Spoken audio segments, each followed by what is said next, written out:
Hi there, I'm Andrea Koppel, and it's time for coffee, the podcast where you get to hear firsthand what the jobs and careers that interest you the most are really like. Hey there, Java junkies. Welcome to another episode of T4C. And if you're outside working in the garden or maybe walking the dog or biking to class, you are in exactly the right place, because my next guest is the executive director of a nonprofit that works to make our world a better place by advancing social equity, economic opportunity, and environmental well-being, specifically on the West Coast of the United States. The rest of the United States doesn't matter. No, I'm just kidding.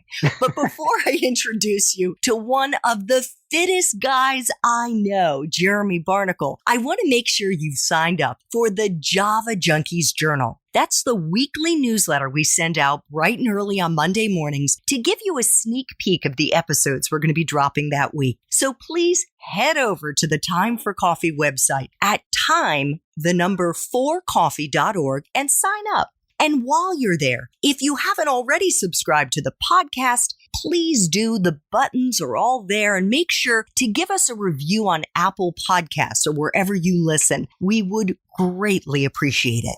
Now, my expressive espresso lovers, please grab your mug and take a chug of your favorite caffeinated brew, because it's time for another caffeinated career conversation. And my talented next guest is Jeremy Barnicle, who is director of the nonprofit Ecotrust. In fact, he's the executive director and has been there since 2016. Jeremy has spent more than 2 decades working at the intersection of policy, philanthropy, and social change. And we both know one another because we worked at the global humanitarian organization Mercy Corps, where Jeremy spent 11 years in a variety of positions where he helped guide the organization's global strategy and position Mercy Corps as one of the most respected humanitarian organizations in the world. Prior to Mercy Corps, Jeremy worked for the State Department, for a U.S. congressman, for several consulting firms, and as a Peace Corps volunteer. Jeremy, welcome to Time for Coffee. I almost don't need to ask you this because I know you start throwing back the espresso shots at the crack of dawn, but are you caffeinated and ready to go? Fully caffeinated and ready to roll. It's great to be with you, Andrea. Awesome. Well, it is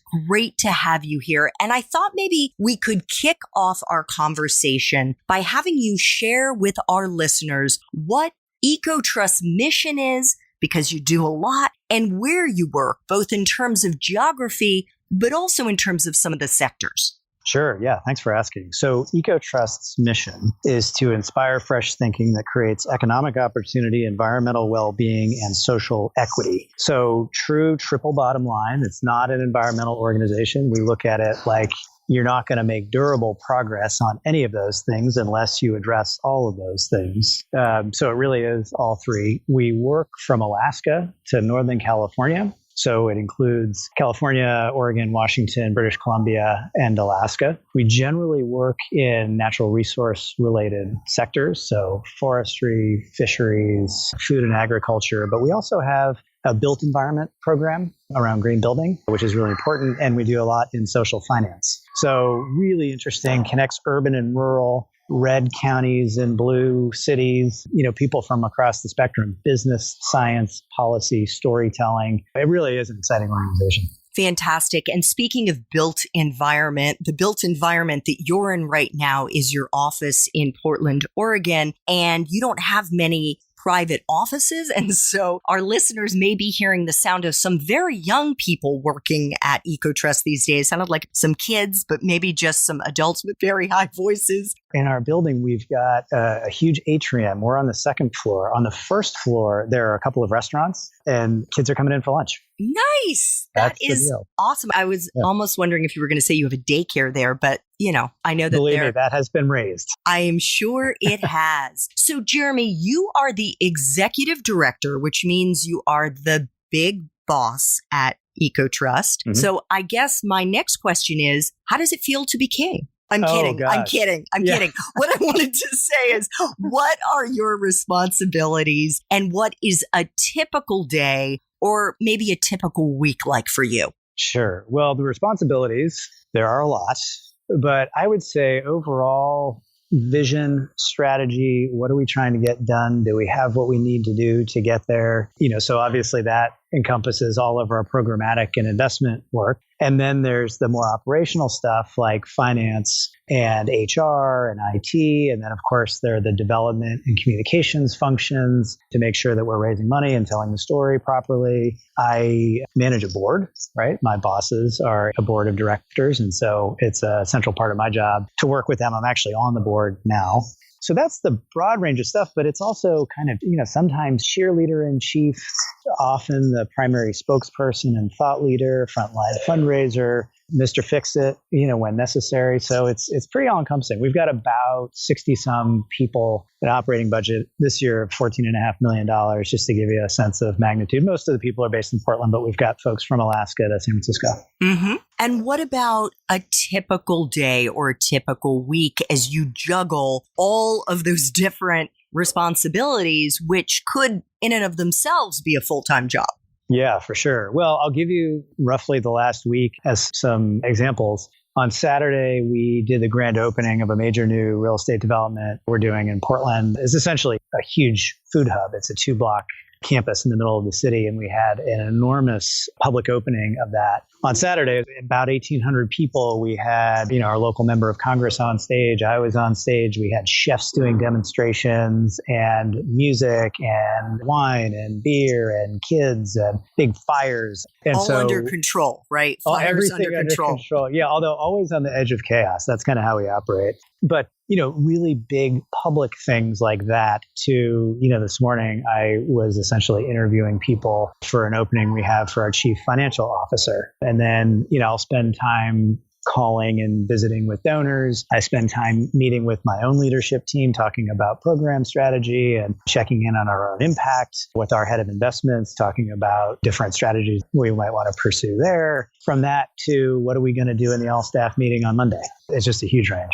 Absolutely. Jeremy, I know that you just said that Ecotrust is not an environmental nonprofit in and of itself, but how are environmentally oriented nonprofits faring these days? And by these days, I mean during the Trump administration. And I should say we're doing this interview right now at the beginning of March. And it's been, I think, a few weeks maybe since the Washington Post reported that the Trump administration plans to convene a group of federal scientists to re-examine the government's scientific conclusions regarding climate change and the role that humans have played in contributing to it. Have actions like these helped or hurt fundraising efforts? Some of the big national environmental organizations I know have really seen the Trump bump in fundraising because he has given them a pretty concrete threat to fundraise against. And so I think, those guys have seen that. I think the opportunity for a regional nonprofit like us that works on climate change and reaches across a bunch of different levers, whether it's business or science or policy, there's a neat opportunity in all that darkness that there's such a feeling of stagnation or moving backwards at the federal level that there's a ton of energy at the city, state, and regional level, and frankly, among companies to really take the leadership or fill that leadership vacuum around global climate change. And so an organization like ours is especially relevant now because we want to keep moving at the regional level, even while things are really stuck at the national level. And, the Oregon legislature is about to pass a climate bill, which will be a really big deal. California's already got a price on carbon. And our hope and expectation is that the Pacific coast of North America really continues to lead the way in trying to solve this. Yeah, we need you. We need you out there leading the charge. Yeah, well, and hopefully the situation at the federal level will change. And when that does, we will have had some momentum because we never really stopped out here. Right. And we mean by change for the better and not roll back the kinds of scientific findings that have been pretty conclusive that climate change exists and that humans are contributing to it. Yeah, I was just reading this piece, I think it was in the journal Science, about how the level of scientific certainty around human-caused climate change is comparable to the strength of scientific consensus around smoking being harmful for your health. So you compare those two things and you try to consider that there's even a debate about this at the federal level is completely absurd. I totally agree. So, Jeremy, you mentioned the CFO position that you're hiring for right now.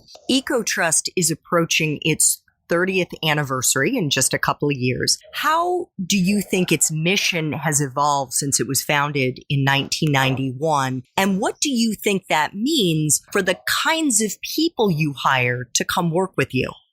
Yeah, that's an interesting question. I would say, when you look at the region that we work in, not unlike a lot of other regions of the US and frankly the world, it is rapidly urbanizing. And so if you want to bring about change around these triple bottom line issues, you really need to focus on urban areas too. You can't just look at, okay, well, what are we doing on farms? What are we doing in forests? You have to look at consumer patterns in cities. You need to look at the jobs that people have. You need to look at the access that people have to locally produced, healthy, sustainable food. And so I would say that there's more of an urban focus for people who care about these issues than there might have been 30 years ago. That is so interesting. And is that why Ecotrust has been working not only on issues related to the ocean, but local food? And I read your website. You're talking about the Northwest Food Buyers Alliance and working with about 80 institutions that serve more than 200,000 meals a day to purchase more local food. So yes.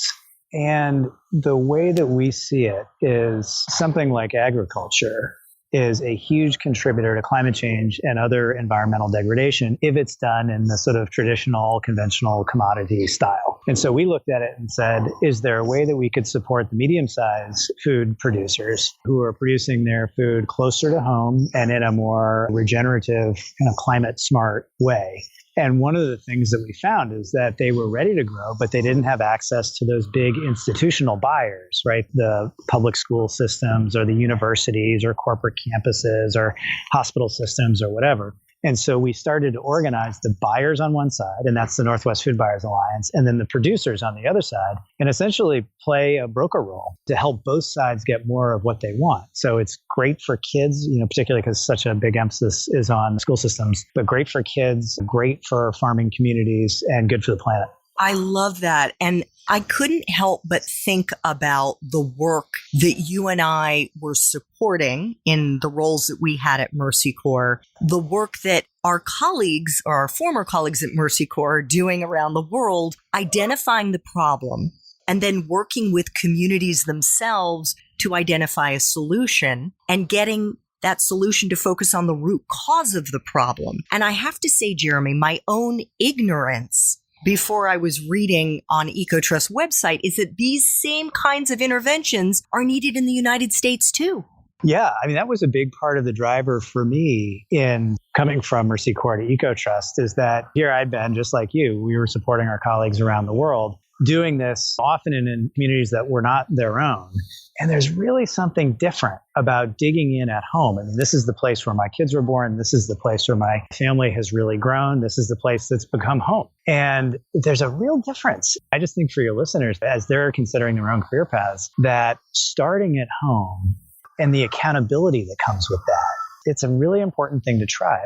I can't go to a block party, a kids' soccer game, parents' night at school or whatever without somebody saying, hey, I saw what you guys are doing on salmon habitat or protecting this piece of land or that piece of land or growing the regional food system or whatever. Everyone's got a point of view because these aren't distant problems. They're things that are right in our backyard all the time. And that's been really fascinating. Another sector that Ecotrust works in is climate smart forestry. Can you talk a little bit about what you're doing and how it relates to the communities that you're supporting? Sure. Well, I'm sure most, if not all of your listeners would agree that global warming is a really serious problem. And the conversation about how to deal with that generally gets dominated by the conversion to, renewable energy, reducing emissions from transportation and all that, all of which is critically important. We've got to do a lot. But a big part of the climate solution in the long run is going to be around using our natural assets, things that can draw greenhouse gases out of the atmosphere. And that's forestry, largely, forestry and agriculture. And so here in the Pacific Northwest, we have these incredible forests that have really kind of unmatched ability to serve that kind of lungs of the earth roll. Okay. And so a lot of our work here is saying, okay, it's not enough for us to just say to rural communities, timber communities, you can't cut down trees. You just can't cut down trees. I mean, that's been a livelihood for people in this part of the world for decades and decades. And we're not in the business of telling people not to do that. But we do believe that there's a way to do it where you can cut more selectively. You can maintain some of the older trees and still get tons of carbon benefit, which is really important for climate purposes, but also maintain rural livelihoods and have people earn a dignified living in the place that they're from. And so we do everything from the science, kind of at the front end of saying, well, gee, if you manage your forest in this way, these will be the outcomes in terms of climate and how much money you can make, et cetera. So everything from the front end science of that to informing policymakers, because that's always an issue out here, is what are the regulations going to be around forest management? And then there's a business component. We started a fund manager, now 10, 12 years ago, that buys and manages forest land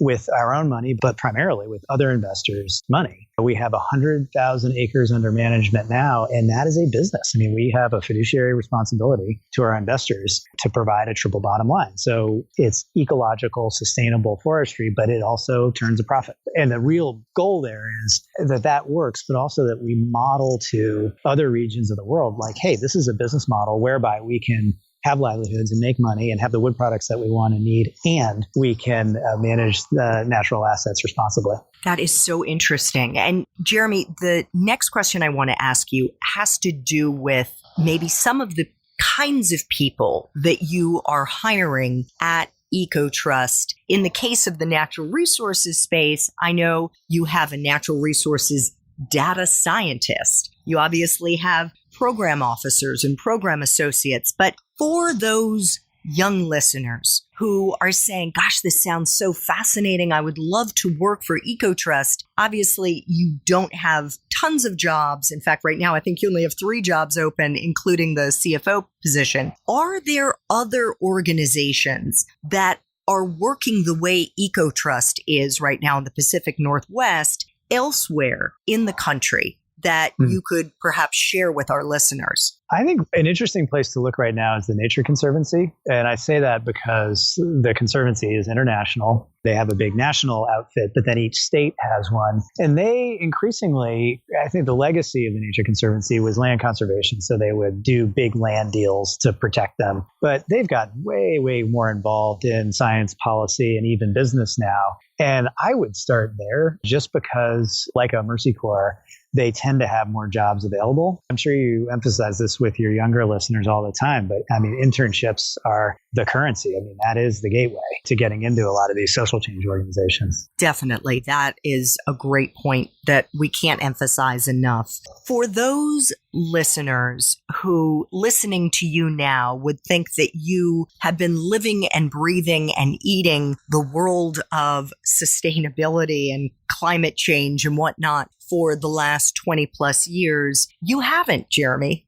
You were not, and I don't know if you would consider yourself at this stage to be an expert in this space. In fact, you got your BA in public policy in Spanish from Vanderbilt University. Before I ask you about that, how did you get up to speed? You've been at Ecotrust for 3 years. You're juggling tons of different responsibilities. Can you just share very quickly the work that you do outside of the office to kind of bone up on all this material? That is a great question because I still feel like a newbie, honestly. I mean, I'll sit just by virtue of my role. I mean, I'll find myself sitting around a table with a bunch of forestry experts or a bunch of fish habitat experts or social finance people or green workforce folks. And I'm never an expert, a content expert in any of the things that they're discussing. And so there's a certain exercise in humility that just says, okay, well, my value add here is to organize stuff and to advocate for stuff and to help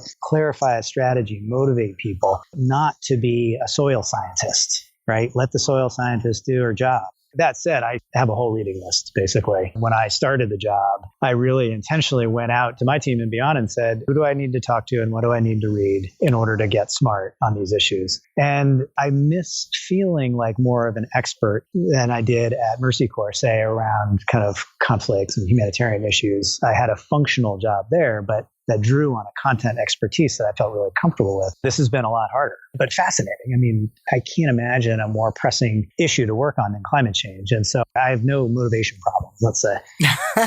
But I think it's important to share with our young listeners that one of the things that helps you grow in your life and in your career is constantly pushing yourself outside your comfort zone. Nobody forced you to leave Mercy Corps. You did that on your own volition because you wanted to grow and you wanted to try something new. And I'm sure you had other reasons. And you deliberately put yourself in a role in which you were reaching and stretching and probably feeling, uncomfortable at times. Yeah, I'm glad you asked that because I don't know that I've always got the best kind of strategic foresight, but in this transition, I was really intentional. I looked at it and I said, look, just the nature of work is changing and there's a premium, an increasing premium on nimbleness and adaptability. And yeah, I could have stayed at Mercy Corps or in that business for the rest of my career and been fairly comfortable, but that felt a little bit fragile to me.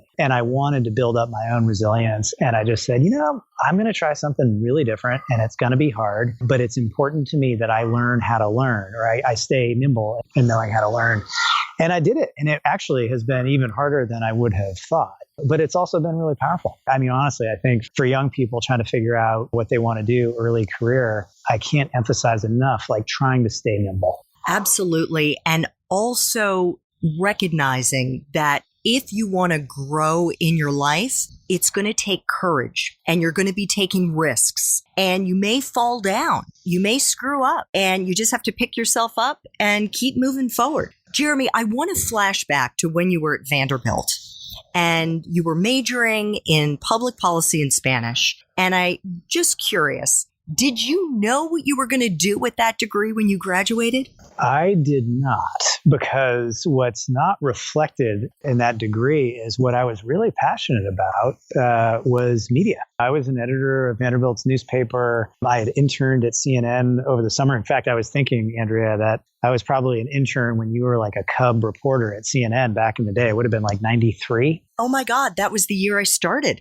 at there you CNN. Go. Look at that. Now you are making me feel old, Jeremy. Sorry, I don't. That's we were okay. probably only a couple of years apart. But that was actually my real passion at the time. And my father gave me the good advice to say, well, look, study the hard stuff that you would want to cover as a journalist. And that was public policy. And then I realized, frankly, how hard a career is. It's just a tough career and it's changed. That industry has changed massively ever since. So I'm glad not to have stuck with that because I think it just would have been a tricky time. But no, I knew that I wanted to be involved in public service. I figured that would be through media or government or, some sort of foreign policy, community service, something in that. I knew I didn't want to be an accountant or a chemist. That's for sure. Yeah, me neither. Jeremy, in preparing for this interview, I was reminded again of the multiple industries that you have been in and the various hats that you have worn. Do you think that your career was something that has been a series of methodically curated steps, or has it been sort of like flying by the seat of your pants? Definitely more the latter than the former. Particularly, I've been in this job 3 years and then was at Mercy Corps for 11. And those have been fairly kind of stable, thoughtful years. But the early years, I looked at it and I said, okay, I'm going to do the very best job I possibly can at the job that I have right now. And I'm always going to keep my eyes open for other things that I think I would learn from and would look good in terms of background. And I really feel blessed. without kind of going back over the series of jobs I had, I got to run a congressional campaign when I was 26. Wow. We won. I went to work on the Hill. I got to go work for the State Department in Bosnia. Again, I was probably 27. It wasn't long thereafter. And I just kept going. I just looked for great opportunities and took them. And I think I was really lucky because I didn't have any debt. I didn't have student loans, and I was mostly unattached. And then the wonderful woman who became my wife was similarly adventurous. And so we moved around a lot. And that was a real privilege. I mean, I want to acknowledge that I come from a background privileged enough that I had a lot of flexibility. But then given what it was I had, I really reached for stuff too.